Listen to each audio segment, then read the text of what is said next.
Hi welcome to Jyothi IT solutions. ఈరోజు ఈ వీడియోలో మనం నెక్స్ట్ వీడియోలో ఆల్రెడీ 4 డిప్లాయ్మెంట్ స్టేటస్ గురించి తెలుసుకున్నాము. ఈ వీడియోలో మనం ఇక్కడ canary deployment, A/B deployment, AB deployment అని కూడా చెప్తాము. ఈ రెండు వీడియోల గురించి, ఈ రెండు డిప్లాయ్మెంట్ స్టేటసెస్ గురించి మనం ఈ వీడియోలో చెప్పుకోబోతున్నాము. దానికి ముందు మనం ఇంకొకసారి రీక్రియేట్ ఎలా ఇస్తాం అనేది, రీక్రియేట్ స్ట్రాటజీ ఎందుకు వాడతాం, ఎలా వాడతాం అనేది చెప్పుకున్నాం. కానీ రీక్రియేట్ డిప్లాయ్మెంట్ అనేటటువంటిది మనకు యాక్చువల్గా వచ్చేసి YAML స్క్రిప్ట్లో మనం ఏది చేసినా కూడా YAML స్క్రిప్ట్తోనే చేస్తాం. కాబట్టి YAML స్క్రిప్ట్లో వచ్చేసి మనకు 4 సెక్షన్స్ ఉంటాయి. API వర్షన్, కైండ్, మెటాడేటా, అలాగే 4th వన్ స్పెక్ సెక్షన్.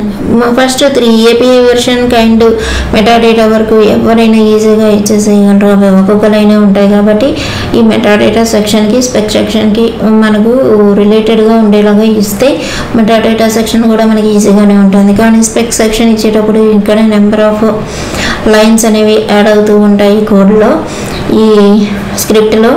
ఇక్కడ రీక్రియేట్ అనేటటువంటిది ఎలా ఇస్తామంటే, ఈ స్పెక్ సెక్షన్లో రిప్లికాస్ని ప్రొవైడ్ చేస్తాము. రిప్లికాస్ మనకు ఒక 20 కావాలి అంటే 20 నెంబర్ ఇస్తాము. దాని తర్వాత స్ట్రాటజీ ఇస్తాము. స్ట్రాటజీ అనే వర్డ్, దాని తర్వాత టైపు ఏ స్ట్రాటజీ. ఇక్కడ డిప్లాయ్మెంట్ అనేటటువంటి ఆబ్జెక్ట్ని యూజ్ చేసుకొని YAML స్క్రిప్ట్ని క్రియేట్ చేయడం జరుగుతుంది. అందులో స్పెక్ సెక్షన్లో రిప్లికాస్ నెంబర్ ఇస్తాము. రిప్లికాస్ అని ఇచ్చి దాని తర్వాత స్ట్రాటజీ కింద type, A type of strategy అంటే రీక్రియేట్ స్ట్రాటజీ అని. మనం రీక్రియేట్ డిప్లాయ్మెంట్ కానీ చేస్తున్నట్లయితే రీక్రియేట్ అనేది ఇస్తాము. అలాగే రోలింగ్ ర్యాంప్డ్ స్ట్రాటజీలో వచ్చేసి మనం ఎలా ఇస్తామంటే, ఇక్కడ కూడా స్పెక్ సెక్షన్లో ఇది కూడా మనకు డిప్లాయ్మెంట్ ఆబ్జెక్ట్ని యూజ్ చేసుకొని రాసేటటువంటి YAML స్క్రిప్ట్లోనే ఈ స్పెక్ సెక్షన్లో మన రిప్లికేషన్ 10 20 ఏదో ఒక నెంబర్ ఇస్తాము. ఎన్ని కావాలో అన్నీ మన రిక్వైర్మెంట్ని బట్టి, ఏదో ఒక నెంబర్ అంటే మన ఇష్టం వచ్చింది ఒకడు, మన రిక్వైర్మెంట్ని బట్టి ఆ రిప్లికేషన్ నెంబర్ ఇస్తాము. దాని తర్వాత స్ట్రాటజీ అనేటటువంటిది type, A type of strategy అనేది రోలింగ్ అప్డేట్ అనే, ఇక్కడ మనం రోలింగ్ అని చెప్పుకుంటున్నాం కాబట్టి ఈ రోలింగ్ అప్డేట్ అనేటటువంటిది మనం ఇక్కడ ఇస్తాము. నెక్స్ట్ రోలింగ్ అప్డేట్ అనేటటువంటి వర్డ్ పెట్టి కోలన్ పెట్టి ఇక్కడ మ్యాక్సిమం సర్చ్ అనేటటువంటిది ఎన్ని నెంబర్స్ కావాలో అంత నెంబర్ ఇస్తాం. దాని తర్వాత మ్యాక్స్ అన్అవైలబుల్లో ఇంకొక నెంబర్ ఇస్తాం. అలా ఈ డిప్లాయ్మెంట్లో, రోలింగ్ డిప్లాయ్మెంట్లో జరుగుతుంది. నెక్స్ట్ వచ్చేసి మనకు బ్లూ గ్రీన్ డిప్లాయ్మెంట్. ఇది ఇంపార్టెంట్ డిప్లాయ్మెంట్ అని చెప్పుకున్నాం. ఇక్కడ మనకు సర్వీస్ ఒక టైపు, ఇక్కడ మనం 4 YAML స్క్రిప్ట్ని ఇస్తామన్నమాట. 4 YAML స్క్రిప్ట్స్ ఎందుకు అంటే, ఇక్కడ మనకు 2 వర్షన్స్ ప్యారలల్గా మనకు రన్ అవుతూ ఉంటాయి. కాబట్టి బ్లూ గ్రీన్ డిప్లాయ్మెంట్లో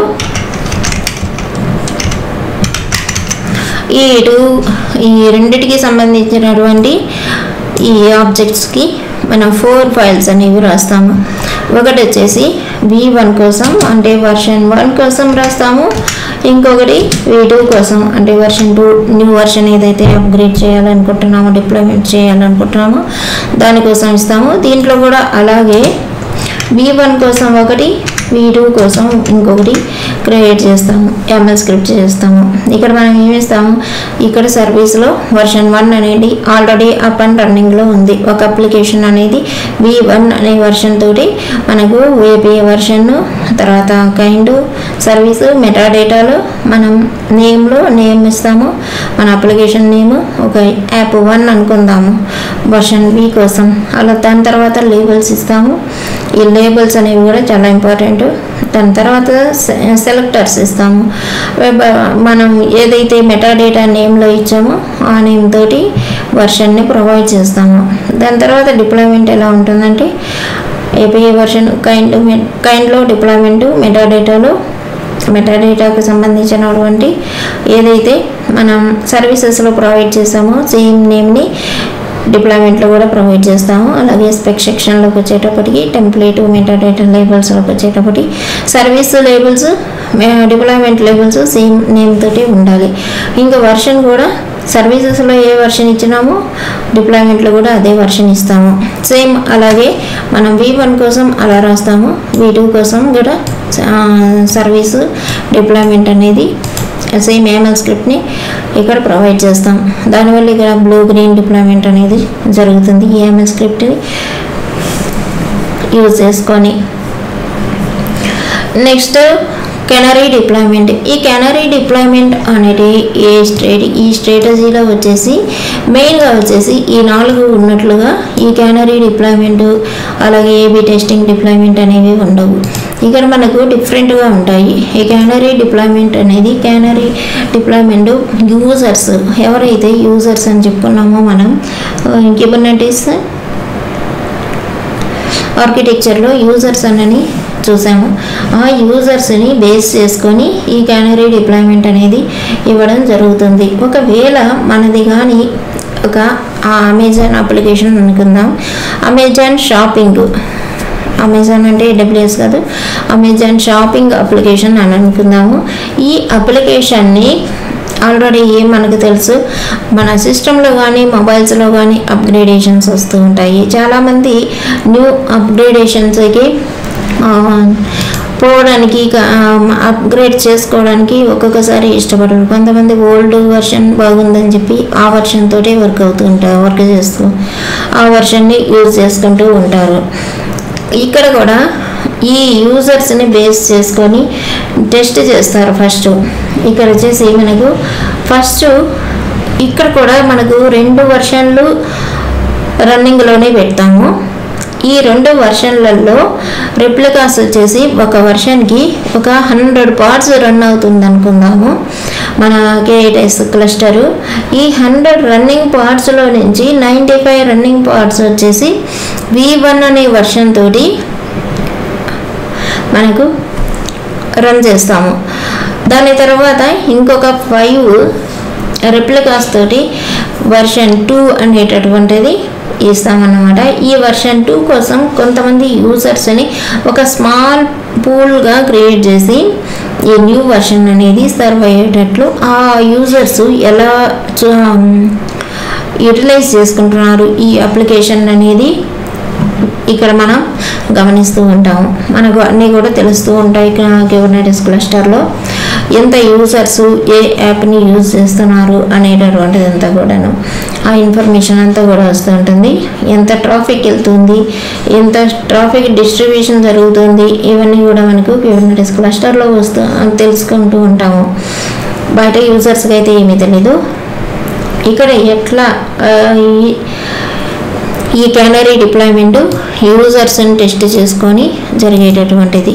ఈ అమెజాన్ అప్లికేషన్ అనేటటువంటిది ఒకవేళ ఎక్కువ మంది యూజర్స్ న్యూ వర్షన్ని కానీ క్లిక్ చేసినట్లయితే అప్పుడు మనం న్యూ వర్షన్లోకి టోటల్గా చేంజ్ చేసేసి అది సక్సెస్ అయిన తర్వాత ఈ ఓల్డ్ వర్షన్ని పక్కన పెడతామన్నమాట.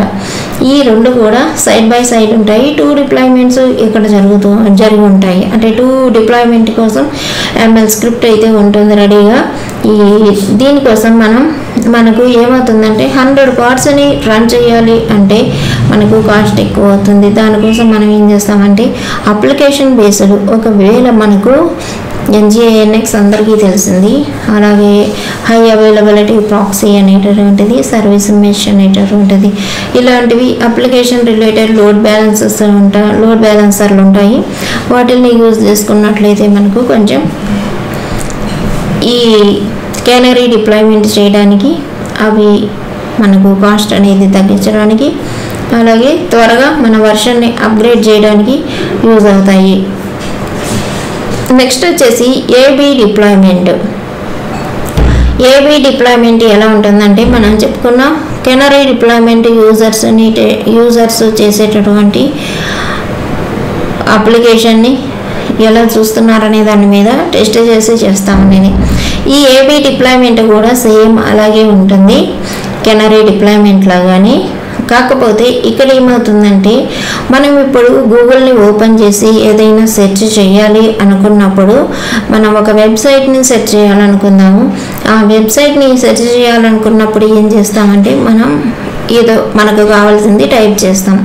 అది ఏమవుతుందంటే మీరు ఒకసారి గమనించినట్లయితే హెచ్టిటిపిఎస్లోకి మారి ఆ తర్వాత మీరు లింకులు చూసినట్లయితే స్టార్టింగ్ వచ్చేసి హెచ్టిటిపిఎస్ తోటి స్టార్ట్ అవుతూ ఉంటాయి. ఈ హెచ్టిటిపిఎస్ పారామీటర్స్ని టార్గెట్గా చేసుకొని ఆ యూజర్స్ ఎలా యూజ్ చేస్తున్నారు, ఈ వర్షన్స్ అనేవి ఓల్డ్ వర్షన్ని ఎక్కువగా యూజ్ చేస్తున్నారా, ఒకవేళ మనం అప్గ్రేడ్ చేసినప్పుడు వర్షన్ 2కి దాన్ని ఎలా చూస్తున్నారు అనేటటువంటిది ఈ యూజర్ వెయిటేజ్ మీద బేస్ చేసుకొని ఈ వర్షన్స్కి ఈ ట్రాఫిక్ని డిస్ట్రిబ్యూట్ చేయడం జరుగుతుంది. అంటే కెనరీ డిప్లాయ్మెంట్ వచ్చేసి డేటాని తీసుకొని అనలైజ్ చేసుకొని బిజినెస్ని ఇంప్రూవ్మెంట్ చేయడం కోసం కెనరీ డిప్లాయ్మెంట్ని యూజ్ చేస్తారు. హెచ్టిటిపిఎస్ పారామీటర్స్ని యూజ్ చేసుకొని యూజర్స్ ఏ వర్షన్కి అయితే వెయిటేజ్ ఎక్కువ ఉందో యూజర్ వెయిటేజ్ అనేటటువంటిది దాన్ని బేస్ చేసుకొని ఏబీ డిప్లాయ్మెంట్ స్ట్రాటజీ అనేది ఇక్కడ అప్గ్రేడ్ చేయడానికి యూజ్ అవుతుంది. ఈ డేటాని యూజర్స్ బిహేవియర్ నుంచి ఈ డేటా మొత్తం కలెక్ట్ చేసుకుంటారు. దీన్ని బట్టి తర్వాత అప్రోచ్ అవుతూ ఉంటారు. ఇక్కడ మనకు బెటర్ బిజినెస్ డెసిషన్స్ కోసమై ఈ స్ట్రాటజీస్ అన్నీ కూడా యూజ్ చేస్తూ ఉంటారు. మనం చూస్తూ ఉంటాము ఓల్డ్ వర్షన్లో ఎన్ని ఫీచర్స్ ఉన్నాయి, న్యూ వర్షన్లో ఫీచర్స్ ఎలా ఉన్నాయి, ఈ ఫీచర్స్ సరిగ్గా వర్క్ అవుతున్నాయా లేదా, వీటికి సెక్యూరిటీ ఎలా ఉంది, మన సిస్టమ్కి కానీ మన అప్లికేషన్కి కానీ. మనకు క్యూబర్నెటిస్ క్లస్టర్ సైట్ చూసేది అప్లికేషన్ సెక్యూరిటీ, అలాగే యూజర్ చూసేది వాళ్ళ మొబైల్ కానీ వాళ్ళ సిస్టంలో కానీ మనకు సెక్యూరిటీ అనేది ఉందా లేదా అనేటటువంటిది ఇవి రెండు కూడా మనకు బేస్ చేసుకొని ఈ అప్గ్రేడేషన్స్ అనేవి ఇవ్వడం జరుగుతూ ఉంటుంది. ఇది మనకు ఏబీ టెస్టింగ్ డిప్లాయ్మెంట్ స్ట్రాటజీ, అలాగే కెనరీ డిప్లాయ్మెంట్ స్ట్రాటజీ. ఈ పైన చెప్పుకున్నటువంటి 4 డిఫరెంట్గా ఉంటాయి, ఈ కింద 5, 6 డిఫరెంట్గా ఉంటాయి. ఇవి రెండు కూడా యూజర్ తోటి కనెక్టివిటీ అనేది ఉంటుంది. టెస్ట్ చేసుకొని ఈ డిప్లాయ్మెంట్ చేయడం అనేది జరుగుతుంది. ఇవి వచ్చేసి ఆల్రెడీ మనం చూసినాము లాస్ట్ వీడియోలో, అవి డిఫరెంట్గా ఉంటాయి. ఇది ఈరోజు వీడియో.